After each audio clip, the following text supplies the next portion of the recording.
Hello students, welcome to commerce learning. So last ಕ್ಲಾಸಲ್ಲಿ ನಾವು fixed capital system, fluctuating capital system ಬಗ್ಗೆ ತಿಳ್ಕೊಂಡಿದ್ವಿ. So ಇವತ್ತಿನ ಕ್ಲಾಸಲ್ಲಿ ಆ ಎರಡರ ಮಧ್ಯೆ ಇರೋ ಡಿಫ್ರೆನ್ಸ್ ಏನು ಅನ್ನೋದನ್ನು ತಿಳ್ಕೊಳ್ಳೋಣ. So difference between fixed and fluctuating capital system. So ಮೊದಲನೇದಾಗಿ capital balance. So fixed capital ಸಿಸ್ಟಮಲ್ಲಿ capital balance always remain fixed ಆಗಿರುತ್ತೆ. ಸೊ ಅಂದರೆ ಈ ಕ್ಯಾಪಿಟಲ್ ಅಮೌಂಟ್ ಏನಿರುತ್ತೆ ಅದು ಫಿಕ್ಸ್ಡ್ ಆಗಿರುತ್ತೆ, ಯಾವುದೇ ರೀತಿ ಚೇಂಜಸ್ ಇರೋದಿಲ್ಲ. ಸೊ ಫ್ಲಕ್ಚುಯೇಟಿಂಗ್ ಕ್ಯಾಪಿಟಲ್ ಸಿಸ್ಟಮಲ್ಲಿ changes continuously. So capital balance ಏನಾಗುತ್ತೆ, ಚೇಂಜಸ್ ಆಗ್ತಾನೆ ಇರುತ್ತೆ. ಸೊ ಏನಕ್ಕೋಸ್ಕರ ಚೇಂಜಸ್ ಆಗುತ್ತೆ ಅನ್ನೋದು ನಿಮಗೆ ಗೊತ್ತಿದೆ ಅಲ್ವಾ. ಸೊ ಏನಕ್ಕಾಗುತ್ತೆ, ಯಾಕಂದರೆ ಎಲ್ಲ ಅಡ್ಜಸ್ಟ್ಮೆಂಟ್ಸನ್ನು ಒಂದೇ ಅಕೌಂಟ್ ಅಂದರೆ ಪಾರ್ಟ್ನರ್ಸ್ ಕ್ಯಾಪಿಟಲ್ ಅಕೌಂಟಲ್ಲೇ ನಾವು ಮೆನ್ಷನ್ ಮಾಡೋದ್ರಿಂದ ಸೊ ಈ ಕ್ಯಾಪಿಟಲ್ ಅಮೌಂಟ್ ಏನಿರುತ್ತೆ ಆ ಕ್ಯಾಪಿಟಲ್ ಬ್ಯಾಲೆನ್ಸ್ ಯಾವಾಗಲೂ ಚೇಂಜಸ್ ಆಗ್ತಾ ಇರುತ್ತೆ. So second, number of accounts. So fixed capital ಸಿಸ್ಟಮಲ್ಲಿ ನಾವು 2 ಅಕೌಂಟ್ಸನ್ನು ಮೇಂಟೈನ್ ಮಾಡ್ತೀವಿ. ಯಾವ್ಯಾವುದಂದರೆ partners capital account, partners current account.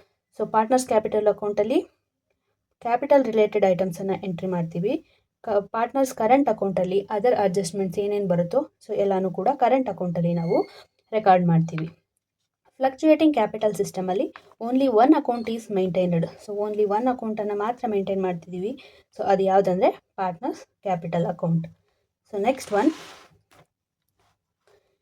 Current account. So current ಅಕೌಂಟನ್ನು ನಾವು ಯಾವ ಸಿಸ್ಟಮಲ್ಲಿ ಮೇಂಟೈನ್ ಮಾಡ್ತೀವಿ? Separate current account is maintained in fixed capital system.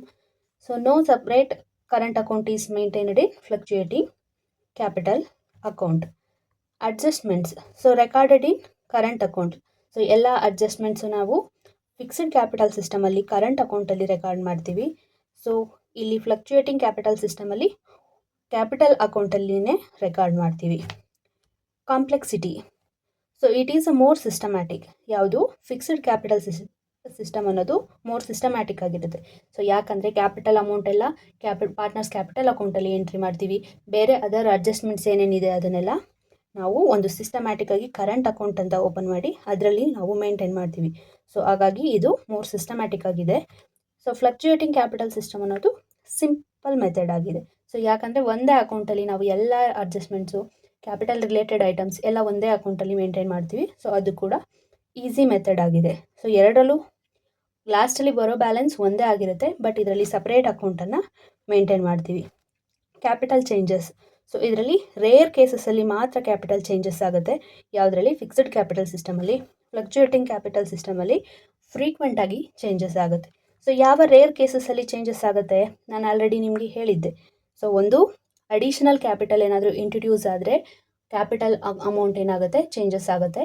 So ಅದನ್ನು ಬಿಟ್ಟರೆ ಇನ್ ಕೇಸ್ ಪರ್ಮನೆಂಟಾಗಿ ಕ್ಯಾಪಿಟಲನ್ನು ನಾವೇನಾದರೂ ವಿತ್ಡ್ರಾ ಮಾಡಿದ್ರೆ, ಮೀನ್ಸ್ ಪಾರ್ಟ್ನರ್ ಏನಾದರೂ ಪರ್ಮನೆಂಟಾಗಿ ಕ್ಯಾಪಿಟಲ್ ಅಮೌಂಟನ್ನು ವಿತ್ಡ್ರಾ ಮಾಡ್ತಿದ್ರೆ ಸೊ ಆಗ ಮಾತ್ರ ಕ್ಯಾಪಿಟಲ್ ಅಕೌಂಟಲ್ಲಿ ಚೇಂಜಸ್ ಆಗುತ್ತೆ.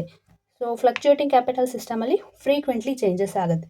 ಸೊ ಯಾಕಂದರೆ ಎಲ್ಲ ಅಡ್ಜಸ್ಟ್ಮೆಂಟ್ಸನ್ನು ನಾವು ಒಂದೇ ಅಕೌಂಟಲ್ಲಿ ಮೇಂಟೈನ್ ಮಾಡೋದ್ರಿಂದ ಫ್ಲಕ್ಚುಯೇಟಿಂಗ್ ಕ್ಯಾಪಿಟಲ್ ಸಿಸ್ಟಮಲ್ಲಿ ಕ್ಯಾಪಿಟಲ್ ಅಮೌಂಟ್ ಚೇಂಜಸ್ ಆಗ್ತಾ ಇರುತ್ತೆ. ಸೊ ಅರ್ಥ ಆಯ್ತಲ್ವಾ students, difference between fixed capital system and fluctuating capital system.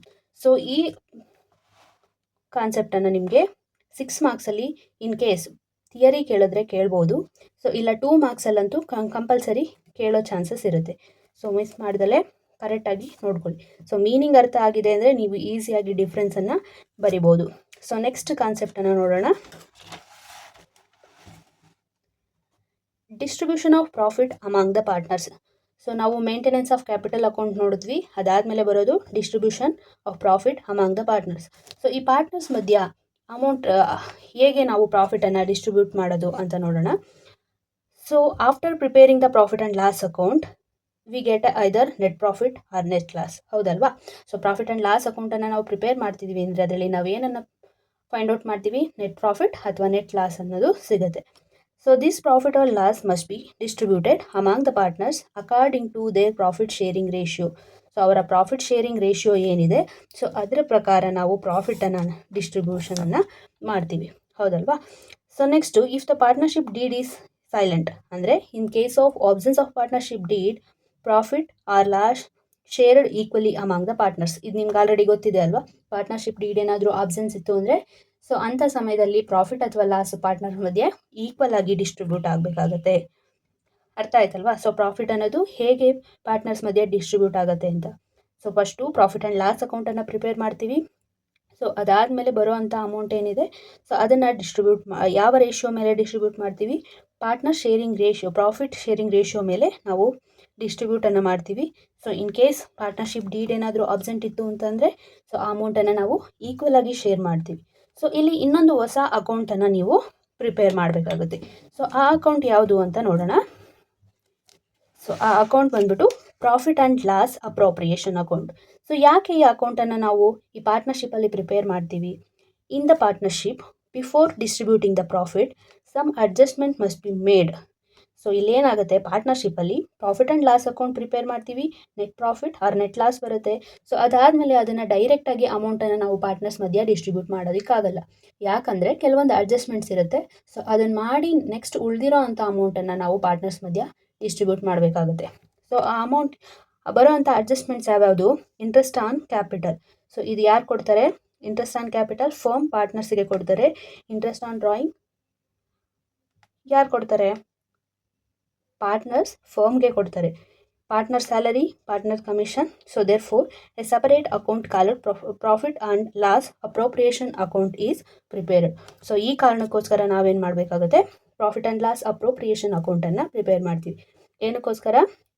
So ಪಾರ್ಟ್ನರ್ಶಿಪ್ಪಲ್ಲಿ ಪ್ರಾಫಿಟ್ ಅಥವಾ ಲಾಸ್ ಏನು ಬಂದಿದೆ ಸೊ ಅದನ್ನು ಡಿಸ್ಟ್ರಿಬ್ಯೂಟ್ ಮಾಡೋದಕ್ಕೂ ಮುಂಚೆ ಪಾರ್ಟ್ನರ್ಸ್ದ ಕೆಲವೊಂದು ಅಡ್ಜಸ್ಟ್ಮೆಂಟ್ಸ್ ಇರುತ್ತೆ. Interest on capital, interest on drawing, partner salary, commission ಇರುತ್ತೆ. ಸೊ ಅದನ್ನೆಲ್ಲ ಅಡ್ಜಸ್ಟ್ಮೆಂಟನ್ನು ಮಾಡಿದ್ಮೇಲೆ ಉಳಿಯೋ ಅಮೌಂಟನ್ನು ನಾವೇನು ಮಾಡಬೇಕಾಗುತ್ತೆ? ಪಾರ್ಟ್ನರ್ಸಿಗೆ ಡಿಸ್ಟ್ರಿಬ್ಯೂಟ್ ಮಾಡಬೇಕಾಗುತ್ತೆ. ಸೊ ಅದನ್ನು ನಾವು ಅಡ್ಜಸ್ಟ್ಮೆಂಟನ್ನು ಮೇಂಟೈನ್ ಮಾಡೋದಕ್ಕೆ ಒಂದು ಅಕೌಂಟನ್ನು ಪ್ರಿಪೇರ್ ಮಾಡ್ತೀವಿ. ಆ ಅಕೌಂಟೇ profit and loss appropriation account. So next ನೋಡೋಣ, ಈ profit and loss appropriation account ಅಂದರೆ ಏನು, ಅದನ್ನು ಹೇಗೆ ಪ್ರಿಪೇರ್ ಮಾಡಬೇಕು? Profit and loss appropriation account meaning ನೋಡೋಣ. So profit and loss appropriation account is a nominal account. So ನಿಮಗೆ ಗೊತ್ತಿದೆ ಅಲ್ವಾ, 3 ಥರ ಅಕೌಂಟ್ಸ್ ಬರುತ್ತೆ. ಯಾವ್ಯಾವುದು? Personal account, real account, nominal account. ಈ profit and loss appropriation account ಅನ್ನೋದು ನಾಮಿನಲ್ ಅಕೌಂಟ್ ಆಗಿದೆ. So which is prepared to distribute the profit among the partners after considering the interest on capital, interest on drawings, salary and commission. So ಈ ಎಲ್ಲ ಐಟಮ್ಸನ್ನು ನಾವು consider ಮಾಡಿದ್ಮೇಲೆ ಏನು profit ಬಂದಿರುತ್ತೋ ಅದನ್ನು partners ಮಧ್ಯೆ distribute ಮಾಡೋದಕ್ಕೆ ಒಂದು ಅಕೌಂಟ್ ಪ್ರಿಪೇರ್ ಮಾಡ್ತೀವಿ. ಆ ಅಕೌಂಟನ್ನು ನಾವು profit and loss appropriation account ಅಂತ ಕರಿತೀವಿ. It is an extension of profit and loss account. So profit and loss account prepare ಮಾಡಿದ ನೆಕ್ಸ್ಟ್ ಪ್ರಿಪೇರ್ ಮಾಡ್ತೀವಿ ಅದರ ಪ್ರಾಫಿಟ್ ಆ್ಯಂಡ್ ಲಾಸ್ ಅಕೌಂಟ್ನ ಇದು ಎಕ್ಸ್ಟೆನ್ಷನ್ ವರ್ಷನ್ ಆಗಿರುತ್ತೆ. It shows how the firm profit is distributed among the partners after making necessary adjustments. So ಈ ಅಕೌಂಟಿನ prepare ಮಾಡಿದ್ಮೇಲೆ ನಮ್ಗೆ ಏನು ಗೊತ್ತಾಗುತ್ತೆ? ಫರ್ಮ್ ಹೇಗೆ ಪ್ರಾಫಿಟನ್ನು ಡಿಸ್ಟ್ರಿಬ್ಯೂಟ್ ಮಾಡಿದೆ ಆಫ್ಟರ್ ಮೇಕಿಂಗ್ ನೆಸೆಸರಿ ಅಡ್ಜಸ್ಟ್ಮೆಂಟ್ಸ್. ಎಲ್ಲ ಅಡ್ಜಸ್ಟ್ಮೆಂಟ್ಸನ್ನು ಮಾಡಿದ್ಮೇಲೆ ಹೇಗೆ ನಾವು ಪ್ರಾಫಿಟನ್ನು ಪಾರ್ಟ್ನರ್ಸ್ ಮಧ್ಯೆ ಡಿಸ್ಟ್ರಿಬ್ಯೂಟ್ ಮಾಡಿದ್ದೀವಿ ಅನ್ನೋದನ್ನು ಈ ಅಕೌಂಟ್ ಮುಖಾಂತರ ನಮಗೆ ಗೊತ್ತಾಗುತ್ತೆ. ಸೊ ನೆಕ್ಸ್ಟ್ ನೋಡೋಣ ಫರ್ಫಾರ್ಮ. ಸೊ ಯಾವ ರೀತಿ ಈ partners profit and loss appropriation ಅಕೌಂಟನ್ನು ಪ್ರಿಪೇರ್ ಮಾಡ್ತೀವಿ? Profit and loss appropriation account, debit side, credit side, particular amount. So debit ಸೈಡಲ್ಲಿ ನೋಡೋಣ, to profit or loss account. So in case of profit and loss ಅಕೌಂಟಲ್ಲಿ net loss ಆಗಿದೆ so ಅದನ್ನು ನಾವು debit ಸೈಡಲ್ಲಿ profit and loss account ಅಂತ ತೋರಿಸ್ತೀವಿ. Next in case profit ಆಗಿದೆ ಅಂತಂದರೆ ಸೊ ಅದನ್ನು ಕ್ರೆಡಿಟ್ ಸೈಡಲ್ಲಿ ಪ್ರಾಫಿಟ್ ಆ್ಯಂಡ್ ಲಾಸ್ ಅಕೌಂಟ್ ಅಂತ ತೋರಿಸ್ತೀವಿ. Interest on capital. ಸೊ ಈ ಕಡೆ ಏನು ಮಾಡ್ತೀವಿ? ಡೆಬಿಟ್ ಸೈಡೆಲ್ಲ ಪಾರ್ಟ್ನರ್ಸ್ಗೆ ಕೊಡಬೇಕಾಗಿರೋ ಅಮೌಂಟನ್ನು ರೆಕಾರ್ಡ್ ಮಾಡ್ತೀವಿ. ಸೊ ಕ್ರೆಡಿಟ್ ಸೈಡೆಲ್ಲ ಪಾರ್ಟ್ನರ್ ಫರ್ಮಿಗೆ ಕೊಡಬೇಕಾಗಿರೋ ಅಮೌಂಟನ್ನು ರೆಕಾರ್ಡ್ ಮಾಡ್ತೀವಿ. ಸೊ ಯಾವ್ಯಾವುದು ಪಾರ್ಟ್ನರ್ಗೆ ಕೊಡಬೇಕಾಗಿರೋ amount? Interest on capital, salary, commission. So partner ಫರ್ಮಿಗೆ ಕೊಡಬೇಕಾಗಿರೋದು interest on drawings. So next ಇದೆರಡನ್ನು ಬ್ಯಾಲೆನ್ಸ್ ಮಾಡ್ತೀವಿ. ಇನ್ ಕೇಸ್ ಕ್ರೆಡಿಟ್ ಸೈಡ್ ಜಾಸ್ತಿ ಇತ್ತು, ಡೆಬಿಟ್ ಸೈಡ್ ಕಡಿಮೆ ಇದ್ದರೆ ಅದನ್ನು ಕ್ರೆಡಿಟ್ ಬ್ಯಾಲೆನ್ಸ್ ಅಂತೀವಿ. ಸೊ ಅದನ್ನು ಪಾರ್ಟ್ನರ್ಸ್ ಕ್ಯಾಪಿಟಲ್ ಅಕೌಂಟ್ ಅಥವಾ ಪಾರ್ಟ್ನರ್ಸ್ ಕರೆಂಟ್ ಅಕೌಂಟ್ ಅಂತ ಕರಿತೀವಿ. ಸೊ ಯಾವಾಗ ಪಾರ್ಟ್ನರ್ಸ್ ಕ್ಯಾಪಿಟಲ್ ಅಕೌಂಟ್ ಅಂತೀವಿ? ಸೊ ನಾವೇನಾದರೂ ಫ್ಲಕ್ಚುಯೇಟಿಂಗ್ ಕ್ಯಾಪಿಟಲ್ ಸಿಸ್ಟಮನ್ನು ಮೇಂಟೈನ್ ಮಾಡಿದರೆ ಅಲ್ಲಿ ಪಾರ್ಟ್ನರ್ಸ್ ಕ್ಯಾಪಿಟಲ್ ಅಕೌಂಟ್ ಅಂತ ಮೆನ್ಷನ್ ಮಾಡಿದ್ದೀವಿ. So in case fixed capital ಅಕೌಂಟನ್ನು ಮೇಂಟೈನ್ ಮಾಡಿದರೆ ಸೊ ಕರೆಂಟ್ ಅಕೌಂಟ್ ಅಂತ ನಾವಲ್ಲಿ ಮೆನ್ಷನ್ ಮಾಡ್ತೀವಿ. ಸೊ ಇದು ಪ್ರಾಫಿಟ್ ಬಂದರೆ ಡೆಬಿಟ್ ಸೈಡಲ್ಲಿ ಆಗುತ್ತೆ. ಇನ್ ಕೇಸ್ ಲಾಸಸ್ ಆದರೆ ಪಾರ್ಟ್ನರ್ಸ್ ಕ್ಯಾಪಿಟಲ್ ಅಥವಾ ಕರೆಂಟ್ ಅಕೌಂಟ್ ಅಂತ ನಾವು ಕ್ರೆಡಿಟ್ ಸೈಡಲ್ಲಿ ಮೆನ್ಷನ್ ಮಾಡ್ತೀವಿ. ಸೊ ಅರ್ಥ ಆಯ್ತಲ್ವಾ ಸ್ಟೂಡೆಂಟ್ಸ್? ಸೊ ಇವತ್ತಿನ ಕ್ಲಾಸಲ್ಲಿ ನಾವು ಪ್ರಾಫಿಟನ್ನು ಹೇಗೆ ಡಿಸ್ಟ್ರಿಬ್ಯೂಟ್ ಮಾಡಬೇಕು ಪಾರ್ಟ್ನರ್ಸ್ ಮಧ್ಯೆ, ಹಾಗೂ profit and loss appropriation account ಹೇಗೆ ಪ್ರಿಪೇರ್ ಮಾಡಬೇಕು ಅನ್ನೋದನ್ನು ತಿಳ್ಕೊಂಡಿದ್ದೀರಾ. ಸೊ ನೆಕ್ಸ್ಟ್ ಕ್ಲಾಸಲ್ಲಿ ನಾವು ಪ್ರಾಕ್ಟಿಕಲ್ಸನ್ನು ಮಾಡೋಣ. ಸೊ ಈ ಚಾಪ್ಟರ್ದು ಇಷ್ಟು ಥಿಯರಿ ಇರುತ್ತೆ. ಸೊ ಈ ಥಿಯರಿನೆಲ್ಲ ನೀವು ಸರಿಯಾಗಿ ಓದ್ಕೊಳ್ಳಿ, ಸೊ ಅರ್ಥ ಮಾಡ್ಕೊಳ್ಳಿ. ಇದೇ ನಿಮಗೆ ಬೇಸು ನೆಕ್ಸ್ಟ್ ಬರೋ ಅಂಥ ಚಾಪ್ಟರ್ಸ್ಗೆಲ್ಲ. ಸೊ ನೆಕ್ಸ್ಟ್ ಕ್ಲಾಸಿಂದ ನಾವು ಪ್ರಾಕ್ಟಿಕಲ್ಸನ್ನು ಮಾಡ್ತಾ ಹೋಗೋಣ. ಸೊ ಅಲ್ಲಿ ಕ್ಲಾಸಸ್ ನಿಮಗೆ ಅರ್ಥ ಆಗಿದೆ ಅಂದ್ಕೊತೀನಿ. ಸೊ ಏನಾದರೂ ಡೌಟ್ಸ್ ಇದ್ದರೆ ಕಮೆಂಟ್ ಸೆಕ್ಷನಲ್ಲಿ ಕಮೆಂಟ್ ಮಾಡಿ. ಸೊ ನಿಮ್ಮ ಫ್ರೆಂಡ್ಸ್ ಜೊತೆಗೆ ಕೂಡ ಈ ಕ್ಲಾಸಸನ್ನು ಶೇರ್ ಮಾಡ್ಕೊಳ್ಳಿ. ಸೊ ನೆಕ್ಸ್ಟ್ ಕ್ಲಾಸಲ್ಲಿ ಸಿಗ್ತೀನಿ. ಅಲ್ಲಿವರೆಗೂ take care, bye. Thank you.